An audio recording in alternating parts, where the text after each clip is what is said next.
तो दोस्तों, कैसे हैं आप सब। मैं राकेश त्यागी अपने इस चैनल पर आप सभी का दिल से स्वागत करता हूं।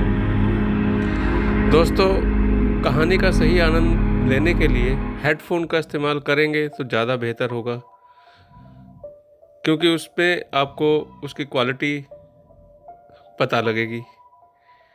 तो चलिए शुरुआत करते हैं एक नई कहानी की। अजबगढ़।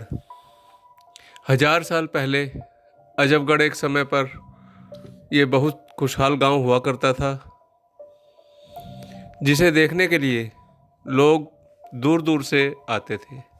ये गांव सब तरह से सुसज्जित था और प्रसिद्ध गांव हुआ करता था। यहाँ का राजमहल बहुत विशाल था, जो काफ़ी दूर तक फैला हुआ था। ये महल 4 दीवारी से घिरा हुआ है, जिसके अंदर प्रवेश करते ही दाईं ओर कुछ हवेलियां दिखाई देती हैं। सामने, जिसमें सड़क के दोनों तरफ कतार में बनी हुई 2 मंजिली इमारतें हैं। इसकी बाईं ओर शिवजी का एक विशालकाय मंदिर भी उपस्थित है। ये महल चारों ओर से बड़ी बड़ी ऊंची ऊंची पहाड़ियों से घिरा हुआ है। वर्षा ऋतु में यहाँ की रौनक देखने को बनती है। यहाँ पर चारों तरफ पहाड़ियाँ और हरियाली हरियाली दिखाई देती है।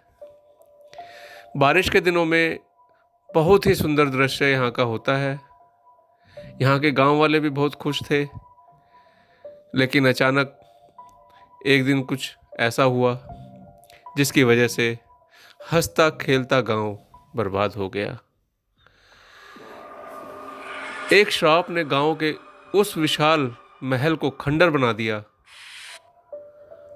क्योंकि उसके बाद कोई वहाँ रह नहीं पाया और धीरे धीरे गांव के लोग उस महल से दूरी बनाकर रहने लगे।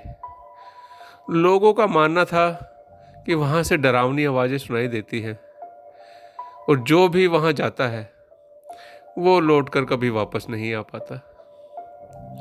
उस अजबगढ़ के महल के पास रात में तो क्या, दिन में भी लोग जाने से डरते थे। कुछ गांव वालों का मानना भी था वहाँ एक डायन थी। कुछ लोगों का कहना था वहाँ कोई चुड़ैल थी। इसी तरह गांव के लोगों का कहना अलग अलग था। कई लोगों ने वहाँ बड़े से सांप की परछाई देखने का भी दावा किया था, लेकिन कोई नहीं जानता था आखिर वहाँ है कौन। जिसकी आवाज़ आती है जानना सबको था, लेकिन किसी की भी हिम्मत नहीं पड़ती थी कि वो वहाँ जाकर उसको देखे, उसे चेक करे, क्योंकि सबको पता था वहाँ जाना मतलब अपनी मौत को बुलाना। किसी को नहीं पता था कि वहाँ कौन है, लेकिन वहाँ से किसी लड़की की आवाज़ हर अमावस्या की रात को आती थी, जो चीख चीख के कहती थी, एक दिन मैं अपना बदला ज़रूर लूँगी, तू मरेगा, मैं तेरा इंतज़ार कर रही हूँ।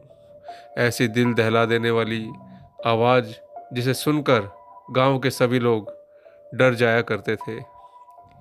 रात में कोई गलती से भी गांव की उस सीमा में पैर नहीं रखता था। कुछ लोगों का कहना था कि राजमहल के सभी लोग अचानक मर गए थे, तो उनकी आत्माएं भटक रही हैं। इसी तरह गांव में अलग अलग अफवाहें फैली हुई थी उस विशाल महल को लेकर, जो अब किसी डरावने खंडर से कम नहीं था। इसलिए वहां कोई नहीं जाता था। किसी को नहीं पता था कि उसके अंदर क्या है। जो भी बातें महल के बारे में उन्हें पता थी, वो उन्हें उनके पूर्वजों से पता थी। वर्तमान समय पास के गांव में आज चारों तरफ खुशी का माहौल है, क्योंकि आज उस सरपंच नंदलाल के इकलौते बेटे मोहन का विवाह है। मोहन शहर से पढ़कर पूरे 15 साल बाद अपने गांव लौटा है और उसकी शादी के पास के ही गांव में सरपंच की बेटी मधु से तय की गई है। इस रिश्ते से भी सभी बहुत खुश थे, पर उन्हें क्या पता था ये खुशी के पल कुछ देर में किसी मातम में बदलने वाले हैं। मोहन जो शहर से पढ़कर आया है, उसने अपने गांव और उस विशाल खंडर हुए महल के बारे में बहुत सी बातें सुन रखी थी। क्योंकि वो वहीं का रहने वाला था, तो बचपन से उसके मन में जानने की उत्सुकता थी कि आखिर वहाँ कौन है।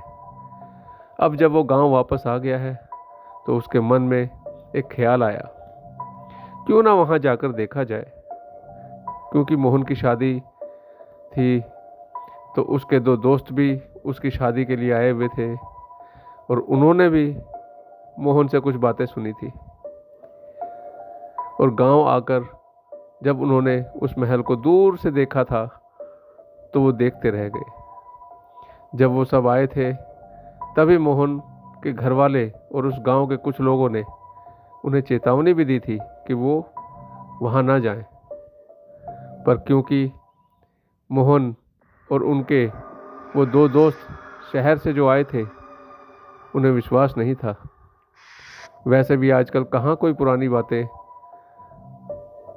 विश्वास करता है।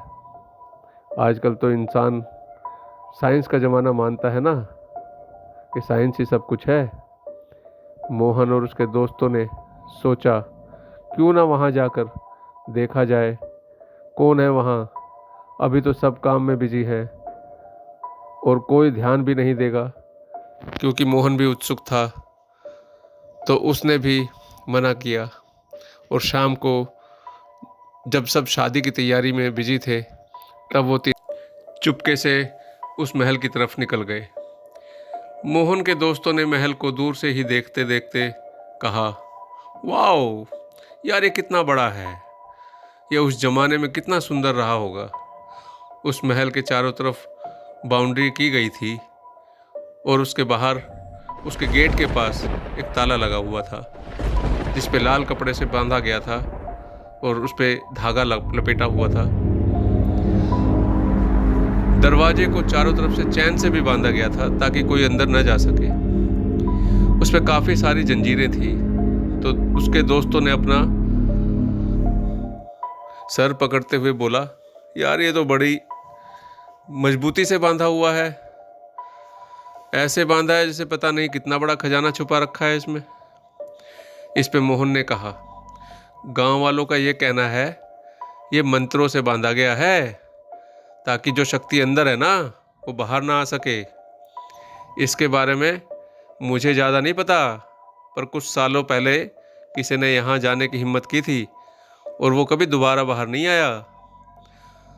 तब बहुत से लोगों को बुलाया गया अलग अलग जगह से इस महल को बंद करने के लिए। फिर मोहन और उसके दोस्तों ने उन्हें खोलने की कोशिश की।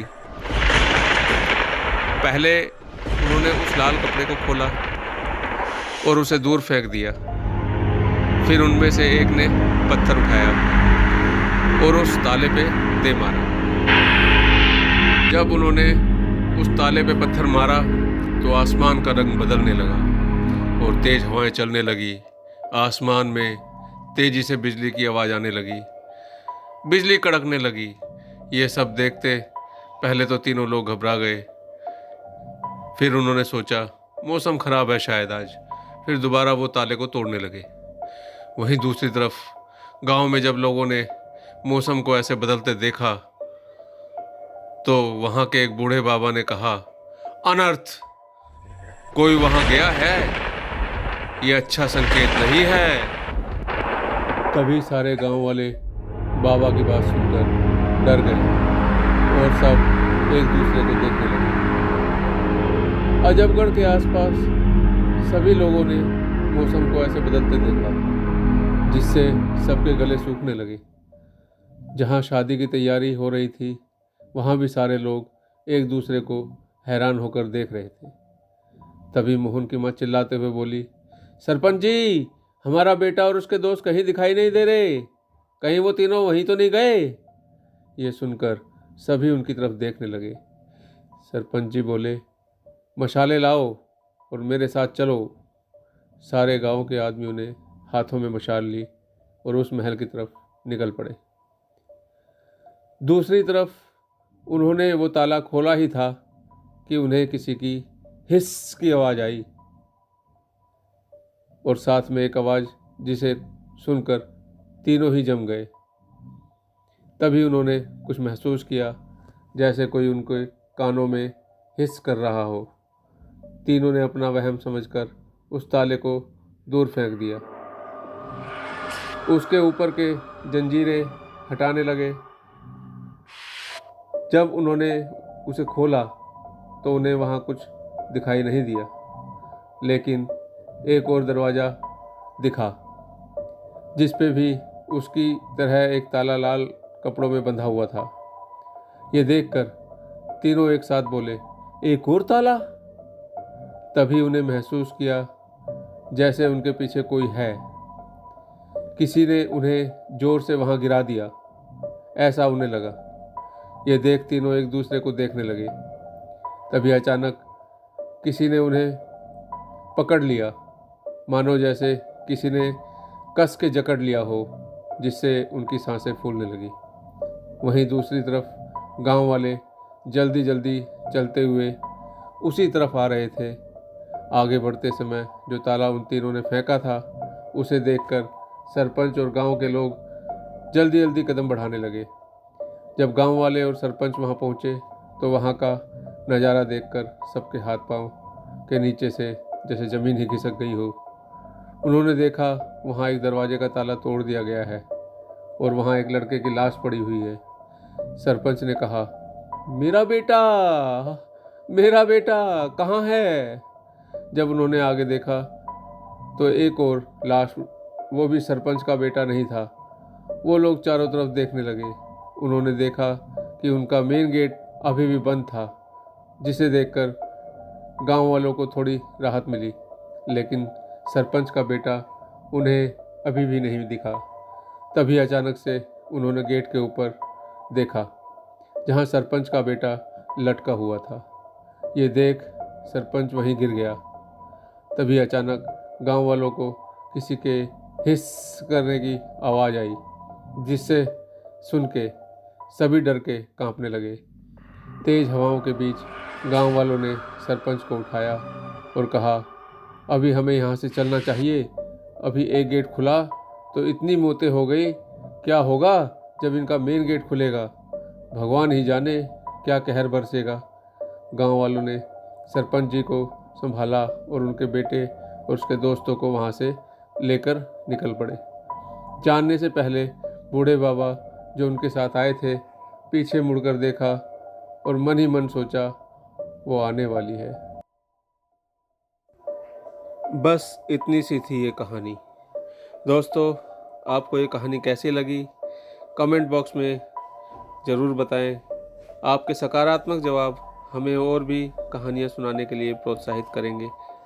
और हाँ, चैनल को लाइक, शेयर और सब्सक्राइब करना ना भूलें।